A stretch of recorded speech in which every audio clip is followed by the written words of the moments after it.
Bueno, ¿hasta dónde se puede llegar a ayudar realmente a la ciudadanía sobre el tema de las deudas personales, intereses y demás? Bueno, creo que hay límites fiscales en el sentido que ya el Estado está bastante gastado, la gente está bastante gastada también. Y por otro lado, los bancos, digamos, viven de los intereses, ¿no?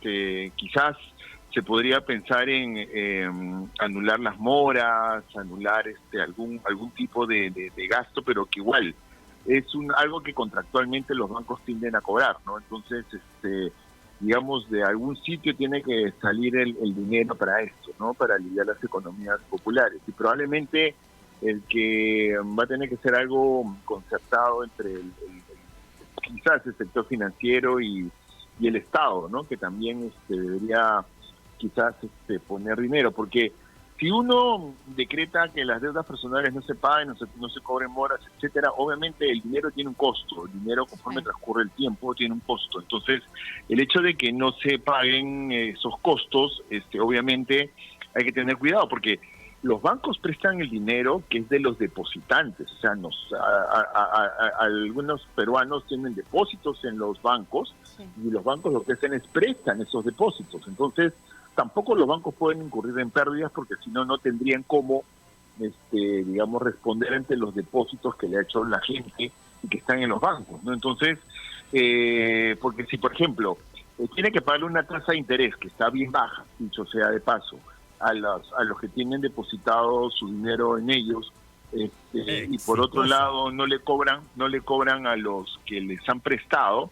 Entonces obviamente un banco va a entrar en pérdida, y eso, si entra en pérdida, deteriora la situación del banco y eso puede poner en riesgo los ahorros de las personas, ¿no? Entonces ahí hay que trabajar fino en el sentido de ver hasta dónde se puede llegar, tener transparencia en las cifras y ver cómo llegar a una solución que alivie, o sea, no que elimine, que alivie en algo, que haga que los bancos sean sostenibles y que el Estado vigile que si hay alguna pérdida, pues el Estado la compense, ¿no?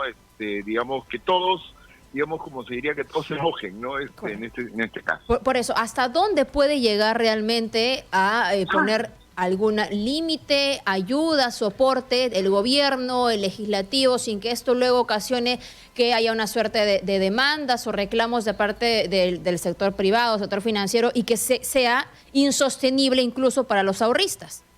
Claro, yo creo que en primer lugar eso no debería ser impuesto. Esto debería ser conversado con el sistema financiero. ¿No? A ver hasta dónde se puede llegar, qué mecanismos se pueden incluir, porque si desde el Congreso, o sea, el Ejecutivo con el Legislativo se ponen de acuerdo e imponen condiciones, definitivamente eso va a generar reclamos, porque hay contratos, hay regulaciones, hay ciertas cosas que cumplir por parte de los bancos, y obviamente que es lo que el mismo el Estado le exige que cumpla. Y si no lo hacen o si no tienen ciertos, como se les llama, indicadores buenos, les pueden caer sanciones a ellos, ¿no? Entonces, aquí sería algo que tendría que conversarse entre el sector privado, la Superintendencia de Banca y Seguros, obviamente, y el Congreso y el Ejecutivo, ¿no? O sea, el Ministerio de Economía y Finanzas en este caso. Entonces, la idea es cómo, no sé, en un tema, si se están atrasando los créditos, siempre se cobran moras, ¿no? Y generalmente donde se puede trabajar en algo es en tratar de reducir estos intereses moratorios o en las moras que hay que pagar, ¿no? Que quizás se pueden reducir para evitar que la deuda siga creciendo. Porque ¿cuál es el problema?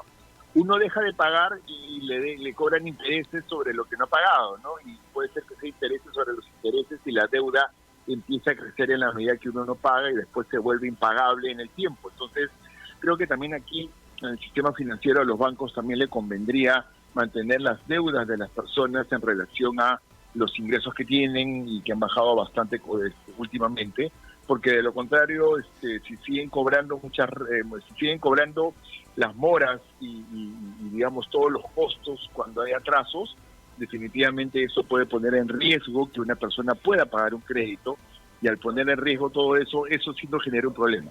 Si la gente no paga los créditos, obviamente los bancos no reciben los recursos y eso pone en riesgo la plata de los depositantes por un lado, y por otro lado también digamos el sistema financiero, ¿no? Y ese es un punto que hay que tener en cuenta. Cuando tenemos este tipo de crisis y alcanza el sistema financiero, el daño que se le hace a la economía es muchísimo más grande, porque los bancos, mal que bien, lo que hacen es prestan dinero a gente que lo requiere para desarrollar proyectos o, en este caso, para cumplir sus necesidades de consumo, ¿no? Entonces, ahí creo que hay que tomar en cuenta todos estos factores. Ujú. Correcto. Carlos Casas, ¿qué es lo que podría pasar? Es decir, constitucionalmente no se puede obligar a los bancos, y además usted dice que no sería lo adecuado, coincido, obligarlos finalmente a bajar las tasas o a dejar de cobrar esto o lo otro. Claro, otra opción sería que se meta la mano al bolsillo el gobierno, ¿no? El Estado, todos nosotros, y finalmente ayude también a las personas. Pero digamos, eso cabría porque también usted decía que finalmente, digamos, se ha roto el equilibrio fiscal. Es un momento, se entiende, para echar mano de lo ahorrado, pero ¿cabría esa posibilidad de que sea el gobierno quien meta la mano al bolsillo y finalmente ayude a las personas a poder bajar un poco la presión del pago de intereses, de cuentas personales, de deudas personales? Sí, a lo que me refería sería justamente a eso, ¿no? A ver, por ejemplo, si yo tengo una tasa o una mora que es 100, por poner un número, yo como banco podría decir, bueno, yo la bajo a 80, 70, depende de lo que sea, 50, digamos, ¿no? Y el Estado, para no perjudicar a las personas, podría decir, ok, si tú la bajas de 100 a 50, yo pongo los 50, pero, ojo, de las moras, ¿no? No estoy hablando de pagar las tasas de interés, deberían mantenerse, ¿no? Entonces, sí, el Estado debería tener un esquema, bueno, no debería, sino podría tener un esquema. ¿Por qué? Perdón, Carlos, perdón que te interrumpa. ¿Por qué las tasas de intereses deberían mantenerse? Porque, a ver, yo firmo un contrato con esta radio y, claro, yo podría decir, no, oye, ¿por qué me vas a cambiar lo que me pagas mensualmente si es que yo ya firmé un contrato? Caso hipotético. No, ellos me podrán decir, bueno, estamos en pandemia, los ingresos han bajado, la situación. ¿Por qué no se puede aplicar lo mismo para una tasa de interés? Un préstamo que se dio a tal tasa, pues ahora ha variado y yo podría cambiar la tasa. ¿Por qué no tocamos ese elefante en la cristalería? El banco Wells Fargo en los Estados Unidos ha dicho que ellos no piensan tener utilidades y van a rebajar las tasas de intereses para que sus clientes no quiebren. Y sin embargo ellos dicen que al no tener utilidades no se está perdiendo el ahorro de las personas. Simplemente no están teniendo utilidades que repartir entre los propietarios. Exactamente. Entonces, por eso, a lo que voy es, aquí todos se tienen que mojar, los bancos sentarse y ponerse en esa posición. Si hay que cubrir algo, digamos, el Estado también poner, ¿no es cierto? Yo creo que a eso me refiero. Ahora, contractualmente lo que tenemos es que hay tasas de interés que están fijas por contrato y otras que no. Eso depende, hay que revisar cómo es la estructura. Sí, pero todo contrato se puede modificar, Carlos. Permíteme ser incisivo con esto, porque me parece que al ser tan blandos con los bancos, estamos justamente fortaleciendo posiciones populistas en el Congreso. Y sí, totalmente de acuerdo. Y mira, desde el punto de vista económico, las teorías económicas lo que te dicen, cuando hay este tipo de crisis, cuando hay una crisis como la que nos está golpeando, subir las tasas de interés es lo peor, porque hace que una persona que no te puede pagar, que ya su capacidad de pago bajó, si le subes la tasa de interés, va a terminar no pagando el crédito y al final los bancos quiebran y quien termina pagando la cuenta en esos casos es el Estado. Entonces acá hay que prevenir esto definitivamente, en el sentido de que no se bajen, no se suban las tasas de interés.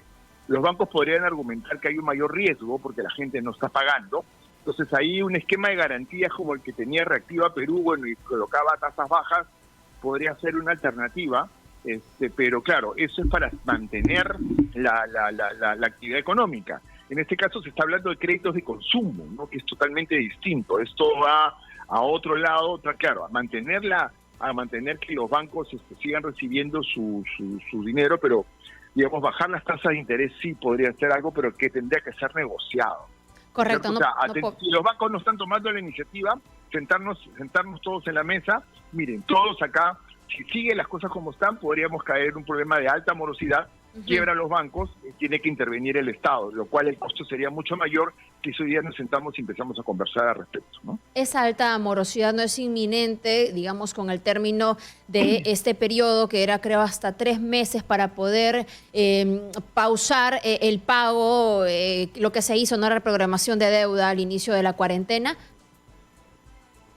Sí, pero digamos, ya pasó el periodo, pero digamos, la morosidad, en la medida que no se reactive la economía, va a seguir siendo alta. ¿No? Si yo tenía un crédito y la economía no se sigue reactivando, la morosidad va a tender a aumentar. Ese es el miedo que muchos tenemos. O sea, que la siguiente crisis sea la de los bancos, porque la gente no va a pagar los créditos. Y aquí sí, podría ser que inclusive baje la tasa de interés, pero la gente, si no tiene trabajo, no la va a pagar, ¿no?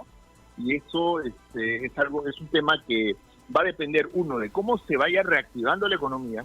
Al parecer hay algunos indicadores por ahí que dicen que estaríamos recuperando algo. Obviamente nunca igual vamos a estar en el corto plazo cerca de lo que estuvimos en marzo o en febrero, pero de eso va a depender que la gente pueda pagar y que recupere sus ingresos. Correcto, pagar, pero hay mucha gente que ha perdido el empleo. O sea, finalmente sí se va a concretar esta alta morosidad de muchos peruanos que no van a tener de dónde sacar para pagar sus deudas y que quizá ahora están sobreendeudándose porque evidentemente necesitan seguir alimentándose. Y claro, hablamos de compras, ¿no? Perdóneme. Y ahí lo que va a ocurrir es como en Estados Unidos o como en otros países, quien termina pagando la cuenta es el Estado. El Estado es el que tiene que capitalizar a los bancos. Los bancos deben tener capital para poder seguir funcionando. Sí. Si por ejemplo, la idea es, yo tengo 100 de depósitos como banco y yo he prestado esos 100 o he prestado 80, supongamos que no me pagan los 80, yo al final, ¿cómo hago para responder a los 100 que tengo que devolverle a los que me depositaron dinero? Entonces ahí es donde los bancos quiebran y ahí es donde la situación es terrible porque se pierden ahorros, se pierde crédito, etcétera. Y en todos los países la solución es el Estado tiene que poner plata. La gran crisis del 2008 y 2009 terminó con el gobierno americano siendo accionista de los bancos, o sea, les puso plata a los bancos para que pudieran seguir operando, ¿no? Entonces, pero digamos, ese poner el dinero, al fin y al cabo, estaba condicionado a que se cumplan una serie de condiciones por parte de los bancos. Después hubo escándalos porque los bonos de los gerentes siguieron siendo altos, etcétera, pero bueno, se puede corregir y se puede aprender de esas experiencias, ¿no? Para que no haya esos problemas.